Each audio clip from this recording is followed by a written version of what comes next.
So, as the dust has settled on E3 2019, it's become pretty clear that one game stood out for most people as the game of the show, and that was Cyberpunk 2077, the new first-person RPG from Polish developer CD Projekt Red. And CD Projekt Red invited me to go take an exclusive look at the new demo of Cyberpunk 2077. So that's what we are taking a look at and talking about today. Just to be clear, this is all footage from the recently released cinematic trailer and last year's demo.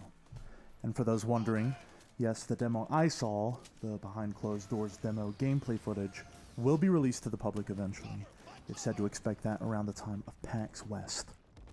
Going into a meeting with CD Projekt Red is a real treat. They took us into this beautiful room, which was done up all in full Cyberpunk 2077 style.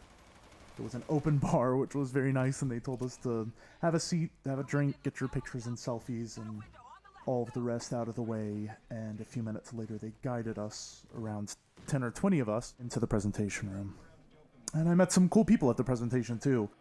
Kind of Funny's Greg Miller was there, Sasha, aka Sonic Mayhem, the Quake 2 and Deus Ex composer, was there, but we were all there, in the first place, for CD Projekt Red. So they had the game booted up, and we were guided through the demo by Miles Tost, who's a senior level designer at CD Projekt Red, working on Cyberpunk. And yes, this was the real game running on a real PC, because I actually saw it crash at one point. But we'll talk about all that later.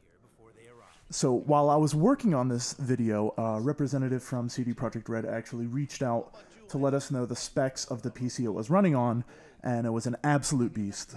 Titan RTX, i7-8700K, not the 9900K that I thought it might have been, but still, absolutely top-of-the-line rig. And they talked a bit more about how they're partnering with NVIDIA for ray tracing, global illumination. When the demo started, the team told us two important plot points we needed to know about. The first is that V, the main character, had acquired a biochip that supposedly housed the secret to immortality. And the second is that they were also being haunted by a digital ghost inside a cyberchip called Johnny Silverhand, played by Keanu Reeves, who exists only within V's mind. Other people can't see him. And man, did this demo have a lot of Keanu. I was surprised how often he was in it. He's really a central character. He showed up in every single scene of the demo, if only to let off a snarky, pithy one-liner or to give us advice. But there was tons of Johnny Silverhand. So they took us through the character creator. Even though V started off this demo leveled up, all the enemies were around level 20. So it wasn't late game, but it wasn't the very beginning either. I saw character creator options for skin tone, eyes, eye color, nose, ears, mouth, jaw, and there were stat categories for body, intelligence, reflex, tech, and cool factor.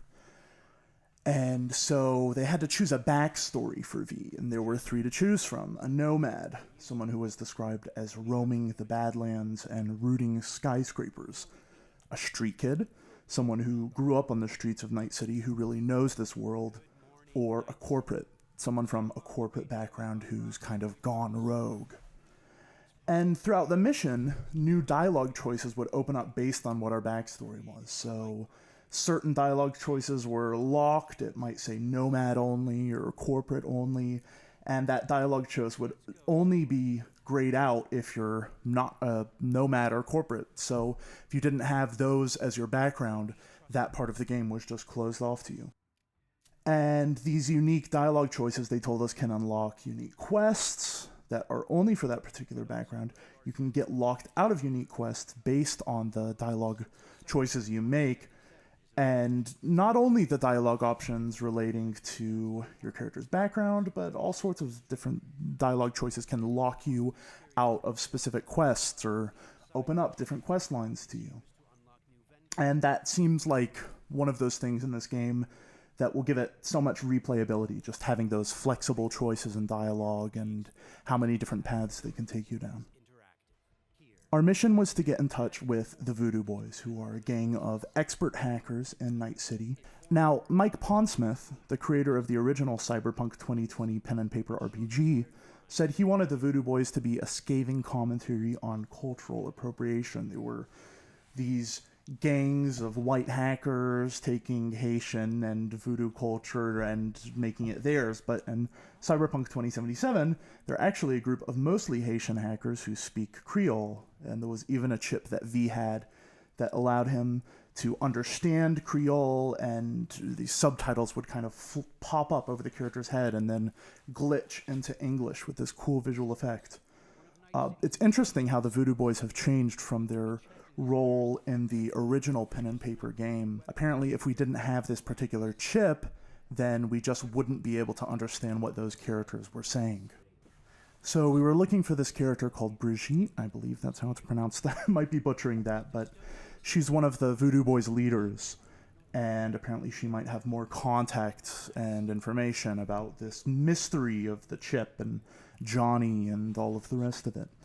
Placide, who's another senior Voodoo Boy, was our contact, and so we went into this butcher shop within Pacifica, which is a region in Night City. It's one of the regions within the game that we'll be exploring, which was supposed to be a really upscale area with lots of expensive skyscrapers and apartments. But once war broke out in this world, all of the plans for it were abandoned, and the buildings were left unfinished. So now it's been filled with gangs, with rival groups of netrunners vying for influence and power. And the mystery of what happened to Johnny, Keanu's character, who had been a well-known rock star in a group called Samurai, just seems to be constantly popping up everywhere we go. We walk by this wall that had "Where's Johnny" graffitied on the side of it. But eventually we get led into this butcher shop called Roland, Rolland. Now, CD Projekt Red told us at this point in the future, real meat is actually illegal and everyone eats synthetic meat instead. Officially, because real meat might carry diseases through animals, but they sounded like they were saying that was just the cover story. But anyway, butcher shops like Roland in this world are illegal, so it's a black market.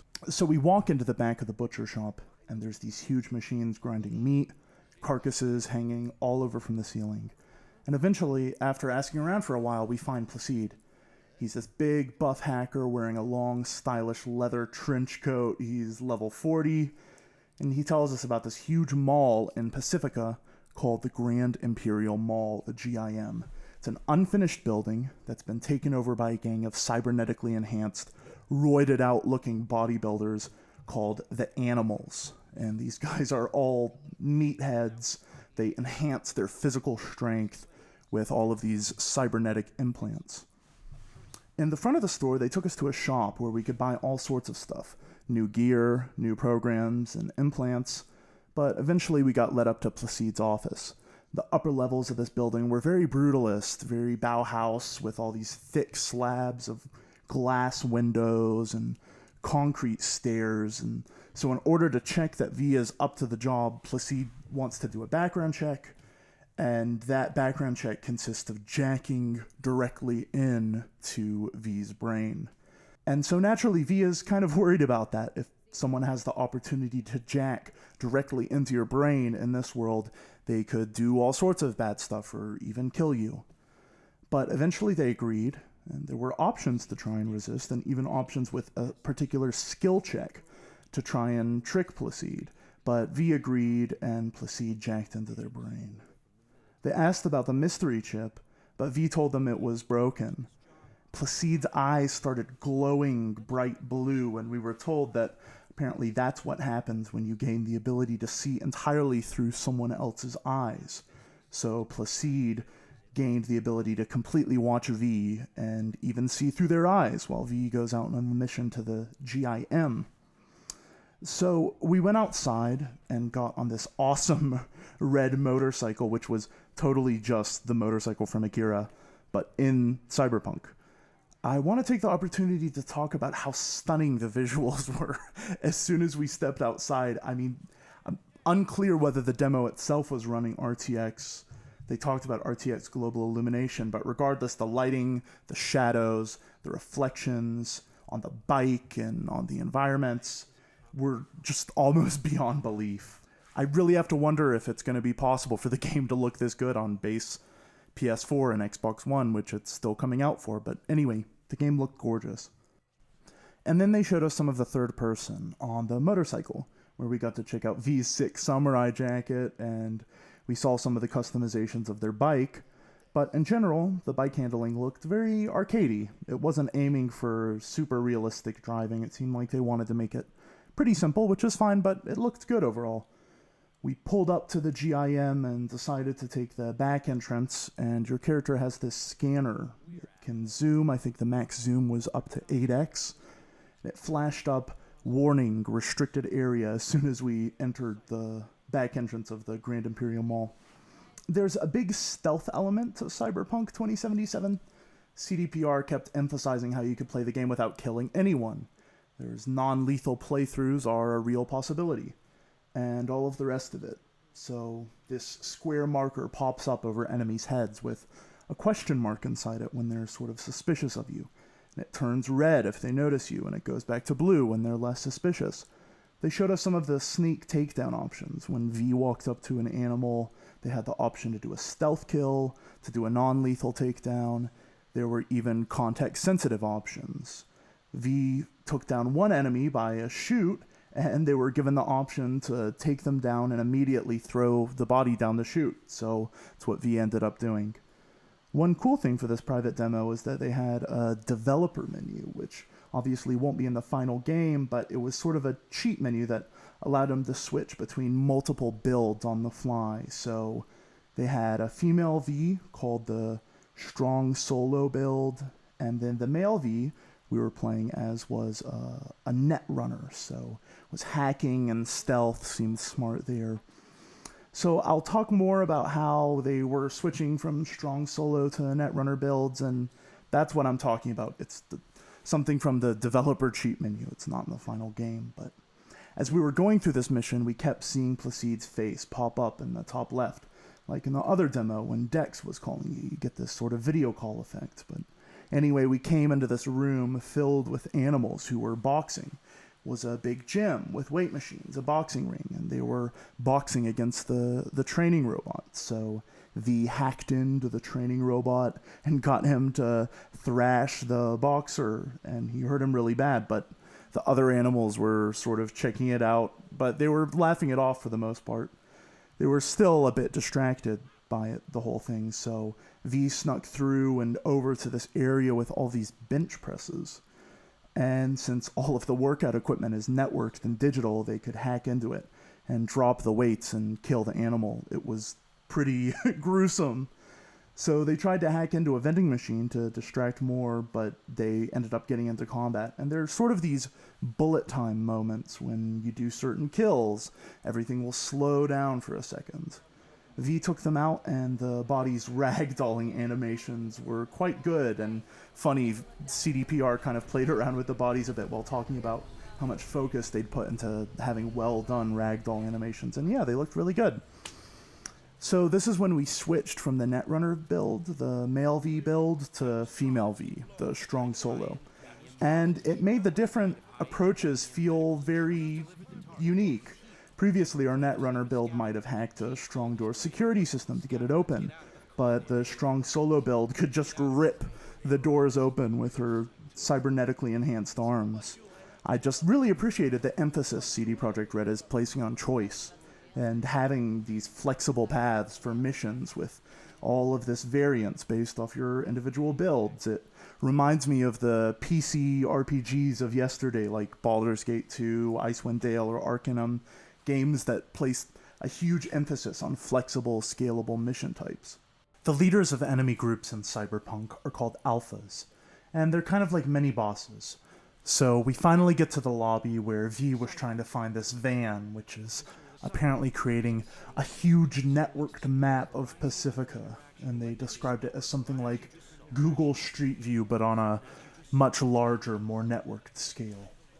V rushes into combat after accidentally alerting the animals in the room, and I see the words, "Experience threshold reached, level up," flash on the screen. V leveled up, and You could even grab one of the bodies of the enemies on the ground and use it as a human shield.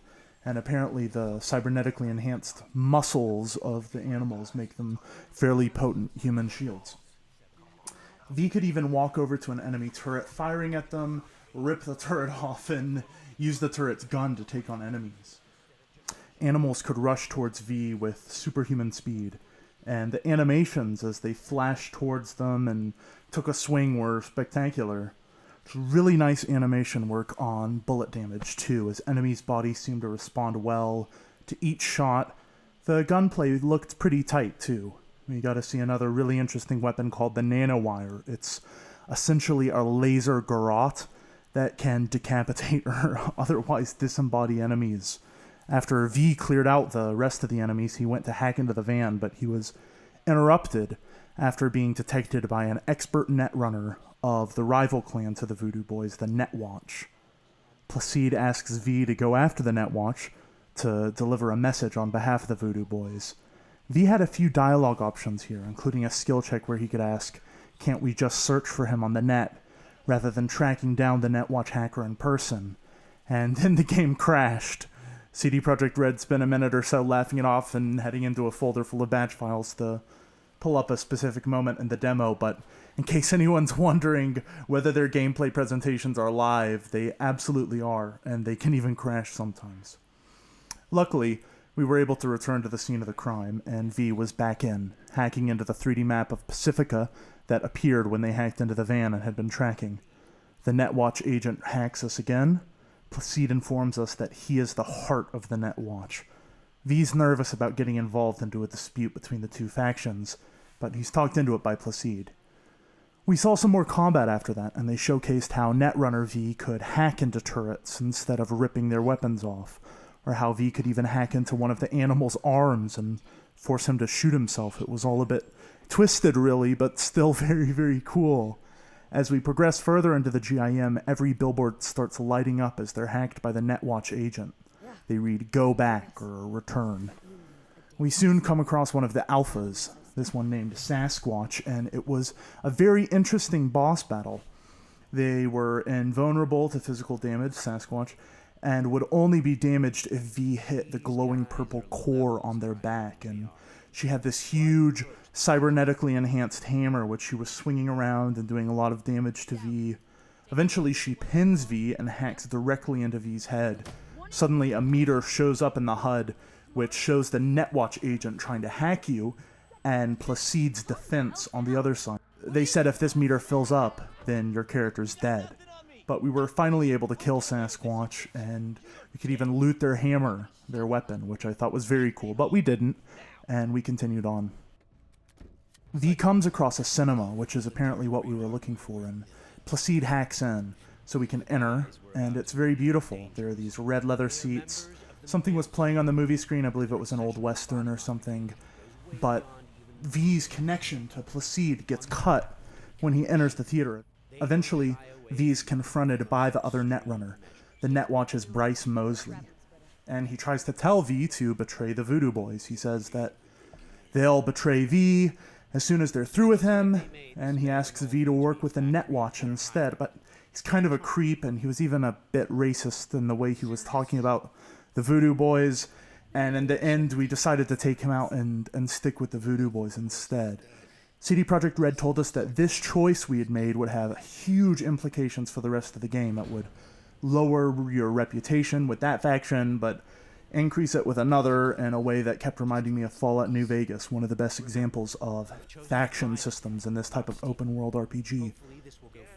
So in the end, you're actually betrayed by Placide anyway, even though you decided to side with him. He double-crosses V, much in the way Bryce warned might happen.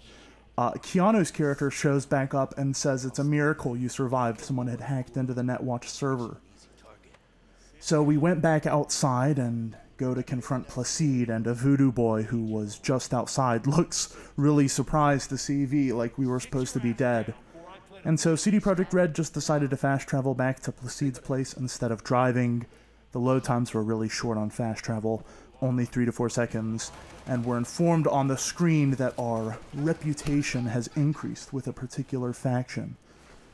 V arrives back in Placide's place, and Placide is working out how can V be alive, and V goes and punches Placide, but it's broken up by Brigitte, who's back, and apparently we were able to save her by taking out Bryce.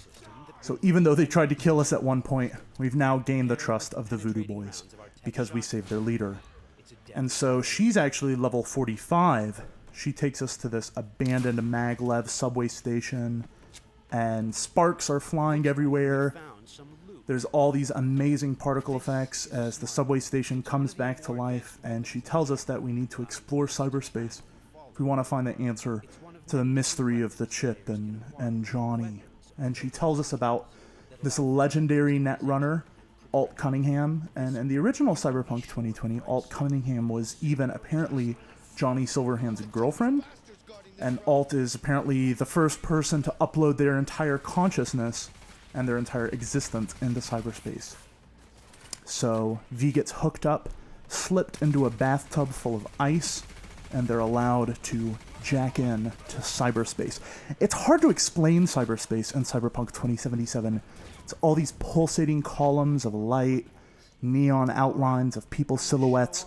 People are glowing neon red silhouettes in this sleek blue environment. It's all so beautiful to look at, and Brigitte takes us forward when we arrive in cyberspace, and suddenly we start rushing forward towards this giant red pulsating wall of light, and the demo ends. That was it. They ended on cyberspace in this overwhelming visual showcase, and it was a great way to end the demo on this high note. I really can't say much bad about what CD Projekt Red showed us. Maybe the motorcycle handling could be polished, maybe some of the combat options could be expanded, but really the game already looked so polished already, so complete, so replete with character and NPCs. Every environment felt so carefully constructed, but a bit lived in too, with an abundance of characters who all seem to have something to say or some reason to be in that place. While some have been critical of issues around representation of various communities, it seems like a lot of the issues around that have been marketing rather than the game itself. It seems like they're doing a fairly good job of representing lots of diverse cultures in a pretty respectful way. CD Projekt Red have constructed this game world that's so powerful. It does feel for an hour like stepping into another place with different rules and a different culture. I was drawn in almost from the first frame and barely let go until the end of the presentation. It was definitely the most impressive thing I saw at E3. It's my game of the show, and pretty much everyone I spoke to who was there and saw Cyberpunk said, oh yeah, Cyberpunk was the one that blew me away. Maybe things will change with the final version. I mean, this was still an early build, everything's subject to change, but it's releasing fairly soon, so it seems like they're pretty confident on being able to deliver what they've shown to us. And what they've shown to us so far is pretty, well, breathtaking. If you've enjoyed my Cyberpunk 2077 coverage and all our Spiel Times E3 coverage, please follow us on Twitter, @SpielTimes. You can follow me, @CalebWysor, and follow Spiel Times on Instagram, Facebook, and all those platforms. You can find the links in the description. Thanks to CD Projekt Red for inviting us to come take a look at Cyberpunk 2077, and thanks for this awesome jacket, too. We've been writing articles for a while now, and have become pretty established in that world, but we're still getting our new YouTube channel off the ground.